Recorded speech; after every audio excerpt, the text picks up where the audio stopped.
Hello and welcome students. आज का हमारा टॉपिक है प्रिवेंशन और कंट्रोल ऑफ कोरोजन। कोरोजन मैंने आपको बताया कि अगर किसी मेटल की इकोनॉमिकल वैल्यू कम हो जाए, वो ब्रेक ऑफ हो जाए, ब्रिटल हो जाए, तो हम उसको कहते हैं कि उसका कोरोजन हो रहा है। तो इसको हमने डिटेल में इसकी मैकेनिज्म पढ़ी थी, वेट और इलेक्ट्रोकेमिकल कोरोजन की, कि किस तरह से इसकी मैकेनिज्म होती है। आज हम पढ़ेंगे प्रिवेंशन या कंट्रोल, हम कोरोजन को कैसे करें, कोरोजन का। ठीक है, मैं आपको बता चुकी हूँ कि कोरोजन को पूरी तरह से तो एलिमिनेट हम नहीं कर सकते, पर हाँ उसका जो रेट है कोरोजन होने का, उसको डिक्रीज जरूर किया जा सकता है। तो उसके कुछ स्पेसिफिक मेथड्स हैं। आज मैं कुछ ब्रॉड हेडिंग्स में आपको बताऊंगी कि कोरोजन कितनी तरह से प्रिवेंट कर सकते हैं हम। फिर आने वाले लेक्चर्स में हम जो एग्जाम में पूछे जा चुके हैं मेथड्स, उनको हम एक्सप्लेन करेंगे और उनको हम डिटेल में पढ़ेंगे। ठीक है, तो चलिए स्टार्ट करते हैं अपना लेक्चर। प्रिवेंशन प्रिवेंशन के जो ब्रॉड हेडिंग्स में जो मेथड्स हैं वो मैं यहाँ पर लिख रही हूँ। पहला मेथड है by proper designing. Proper designing proper designing में इसका मतलब है कि अगर जो हम मेटल यूज कर रहे हैं किसी ऑब्जेक्ट को बनाने के लिए, तो उसकी जो डिजाइनिंग हो वो इस तरह की नहीं होनी चाहिए। मतलब उसमें इस तरह के कॉर्नर्स, एजेस नहीं होने चाहिए, क्योंकि अगर इस तरह की डिजाइनिंग होगी उस ऑब्जेक्ट की जो मेटल से बन रही है, तो क्या होगा, यहाँ पर मॉइस्चर कलेक्ट होगा, डिपोजिशन होगा और कोरोजन रेट बढ़ जाएगा। तो जो डिजाइनिंग होनी चाहिए वो इस तरह की होनी चाहिए कि जो ब्लंट हो, जो कॉर्नर्स हैं इसके ब्लंट हो, इस तरह से, ऐसे शार्प एजेस नहीं होने चाहिए। इट्स अ रॉन्ग मेथड, इस तरह का होना चाहिए। ठीक है, या फिर जैसे कि कोई ऑब्जेक्ट है, इस तरह का उसका शेप ना हो, इस तरह का शेप होगा तो एजेस आ रहे हैं, कोरोजन ज्यादा हो जाएगा, तो इसकी शेप इस तरह की बनाई जा सकती है कि थोड़ी सी जो है ये ब्लंट शेप हो। ठीक है, तो प्रॉपर डिजाइनिंग से हम कोरोजन के रेट को कंट्रोल कर सकते हैं। दूसरा मेथड आता है इसमें मॉडिफिकेशन ऑफ एनवायरनमेंट। हमारा जो मेटल है वो किस एनवायरनमेंट में है, उसको हम मॉडिफाई कर सकते हैं। देखिए कैसे, modification of environment. Modification of environment दो तरह का हो सकता है। पहला तो है इसमें removal of corrosive constituent.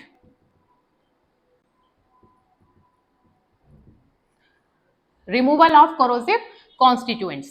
Corrosive constituents कौन कौन से होते हैं? जैसे कि एसिडिक मीडियम है, एसिडिक मीडियम में क्या होगा, कोरोजन का रेट बढ़ जाता है। तो अगर हम उस कोरोसिव कॉन्स्टिट्यूएंट को रिमूव कर दें, एसिडिक मीडियम है उसको हम रिमूव कर दें किसी तरह से, तो क्या होगा, कोरोजन का रेट डिक्रीज हो जाएगा।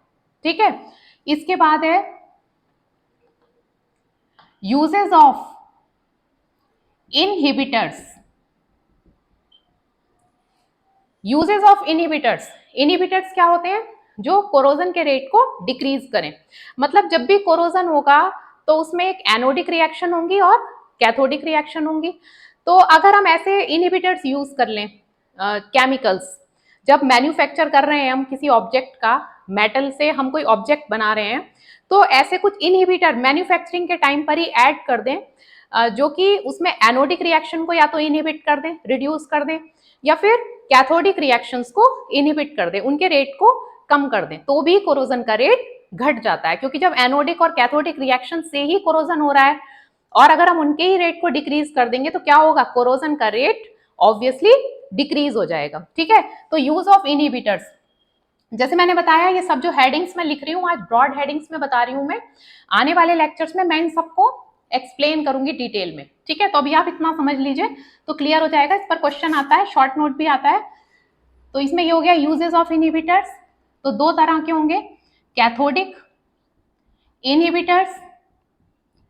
हमें पता है ये दो तरह की रिएक्शंस होती हैं हमेशा, कैथोडिक और एनोडिक। ठीक है, तो कैथोडिक इनहिबिटर्स जो कैथोडिक रिएक्शंस को इनहिबिट कर दे, और एनोडिक इनहिबिटर्स।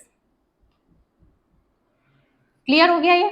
आई रिपीट, जब भी किसी मेटल से हम ऑब्जेक्ट बना रहे हैं, कोई ऑब्जेक्ट या आर्टिकल हम बना रहे हैं, तो क्या करेंगे, वहां पर इनहिबिटर्स को ऐड कर दिया जाएगा at the time of manufacturing, बनाने के टाइम पर ही ऐड कर देंगे, जिससे कि कोरोजन के रेट को कंट्रोल कर सकते हैं।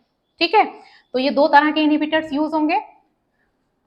थर्ड पॉइंट आता है इसमें कैथोडिक रिएक्शंस, या हम लिखेंगे इसको कैथोडिक प्रोटेक्शन, कैथोडिक प्रोटेक्शन कहेंगे हम इस मेथड को।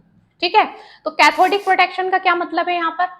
कैथोडिक प्रोटेक्शन मींस आपने देखा होगा कोरोजन, जब हमने मैकेनिज्म पढ़ी थी कि जब भी कोरोजन होता है तो कहां पर होता है वो? एनोड पर। एनोड पर होता है, हमारी मेटल क्या करती है वहां पर? एनोड का काम करने लगती है, और एनोड पर क्या होता है? ऑक्सीडेशन होता है। पढ़ा था ना ये हमने जब आयरन की रस्टिंग पढ़ी थी, तब आयरन इस तरह से ये हुई थी ऑक्सीडेशन रिएक्शन एनोड पर। ठीक है, तो क्या हो रहा है यहाँ पर? आयरन पर आयरन का ऑक्सीडेशन हो रहा है, आयरन काम कर रहा है एनोड की तरह। ठीक है, तो डिस्ट्रक्शन भी किसका होता है? एनोड का ही होता है। तो अगर हम ऐसा करें कि हम अपनी मेटल को कैथोड बना दें, तो भी हम कोरोजन को कंट्रोल कर सकते हैं। अच्छा, इसका क्या तरीका है? कैसे हम अपनी मेटल को कन्वर्ट करेंगे एज अ कैथोड? क्योंकि मेटल एनोड की तरह काम करती है। ठीक है, तो हम क्या करते हैं, इलेक्ट्रोकेमिकल सीरीज में जो मेटल्स, हमारी जो मेटल है पेरेंट मेटल, उससे इलेक्ट्रोकेमिकल सीरीज में ऊपर आएगी, मींस जो ऑक्सीडेशन रेट जिसका ज्यादा होगा उसको ले लेंगे हम अपने पेरेंट मेटल के साथ में। तो क्या होगा, जो ऊपर आ रही है मेटल इलेक्ट्रोकेमिकल सीरीज में, वो एज अ एनोड काम करेगी और हमारी पेरेंट मेटल बच जाएगी, कैथोड की तरह काम करेगी, तो उस पर कोरोजन नहीं होगा। जैसे कि आपने देखा होगा, जो भी आगे हम, वैसे हम इसे डिटेल में मैं इसे कवर करूंगी, यहाँ पर थोड़ा आइडिया दे देती हूँ। जो अंडरग्राउंड पाइप्स होते हैं, तो उनमें क्या होता है, जैसे ये पाइप है कोई अंडरग्राउंड पाइप, आयरन का बना हुआ है। ठीक है, तो क्या करते हैं, इसको किसी एक्सटर्नल वायर के थ्रू जिंक की किसी रॉड से कनेक्ट कर देते हैं। तो जिंक की रॉड से हमने कनेक्ट कर दिया, और आपको पता है इलेक्ट्रोकेमिकल सीरीज का, अगर आपने मेरा लेक्चर देखा है तो क्लियर होगा कि जिंक इलेक्ट्रोकेमिकल सीरीज में आयरन से ऊपर आता है। तो क्या होगा इस कंडीशन में? दो मेटल है, आयरन है और जिंक है, हमने जिंक से कनेक्ट कर दिया, तो जिंक यहाँ पर काम करेगा एनोड की तरह, और आयरन काम करेगा, हमारा जो पेरेंट मेटल है जिसकी हमारे पाइप्स पड़े हुए हैं अंडरग्राउंड पाइप्स, ये काम करने लगेगा कैथोड की तरह। क्लियर है ये बात? एक बार फिर से रिपीट करती हूँ, कैथोडिक प्रोटेक्शन मींस हमारी जो मेटल है उसे हम कैथोड में कन्वर्ट कर दें, क्योंकि हमें पता है कि जब भी कोरोजन होता है वो एनोड का होता है, एनोड पर होती है कोरोजन जो रिएक्शन है। ठीक है, तो हम अगर अपनी मेथड को कैथोड में कन्वर्ट कर दें तो हम अपनी मेटल को कोरोजन से बचा सकते हैं, कम कर सकते हैं कोरोजन का रेट। तो उसका एग्जांपल मैंने दिया अंडरग्राउंड पाइप से। अंडरग्राउंड पाइप्स आयरन के बने हुए हैं, और हमने क्या किया, इसको कर देते हैं हम कैसे, एक एक्सटर्नल वायर के थ्रू इसको कनेक्ट कर दिया हमने जिंक से, जिंक की किसी रॉड से। तो अब क्योंकि जिंक आयरन से इलेक्ट्रोकेमिकल सीरीज में ऊपर आता है, तो जो भी मेटल इलेक्ट्रोकेमिकल सीरीज में ऊपर आते हैं तो उनका क्या होता है, उनका होता है ऑक्सीडेशन, और वो काम करते हैं एज अ एनोड। ऑब्वियस सी बात है, जिसका ऑक्सीडेशन हो रहा है विल बिहेव लाइक एनोड, तो ये जिंक काम कर रहा है यहाँ पर एनोड की तरह, और आयरन जो हमारा पेरेंट मेटल है वो काम करेगा कैथोड की तरह। तो जब आयरन जिंक एनोड की तरह काम कर रहा है, तो जो कोरोजन होगा वो किसका होगा, जिंक का, और हम इसको एक फ्रेश पीस से बाद में रिप्लेस भी कर सकते हैं। ठीक है, तो हमने अपने जो पेरेंट मेटल है आयरन, आयरन के जो पाइप्स हैं उन्हें हमने कोरोजन से बचा लिया, किस मेथड से? Cathodic protection method, cathodic protection method इसको कहेंगे। ठीक है, आगे मैं इसको फिर से एक अलग वीडियो बनाऊंगी इस पर, उसमें हम कवर करेंगे और अच्छे से क्लियर हो जाएगा। यहाँ मैंने आपको ब्रॉड हेडिंग में आइडिया दे दिया एक। ठीक है, ये तो हो गया हमारा first method modification, second cathodic protection, third. Fourth method आता है इसमें हमारा change of metal, change of metal और change of properties of metal, properties of metal. अगर हम मेटल को चेंज कर दें या उसकी प्रॉपर्टीज में चेंज कर दें, ठीक है, तो भी हम अपनी मेटल को कोरोजन से बचा सकते हैं। ठीक है, फिफ्थ मेथड आता है इसमें प्रोटेक्टिव कोटिंग्स, प्रोटेक्टिव कोटिंग्स, ये आपने समझा देख सुना भी होगा इसके बारे में। प्रोटेक्टिव कोटिंग्स, मेटल के ऊपर किसी दूसरी मेटल की कोटिंग कर दी जाती है।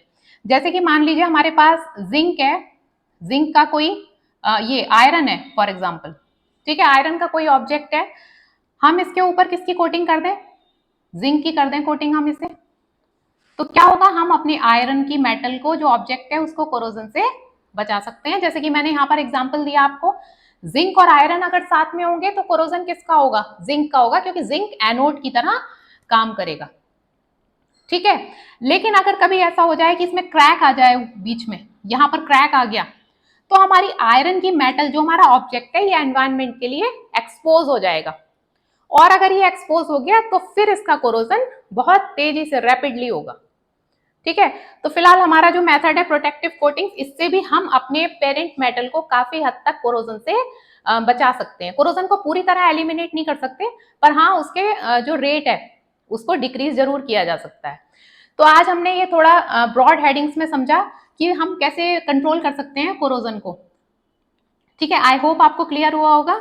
आपकी कोई क्वेरीज है तो आप कमेंट बॉक्स में मुझसे पूछ सकते हैं। अपने नेक्स्ट लेक्चर में मिलते हैं नए टॉपिक के साथ। Thank you.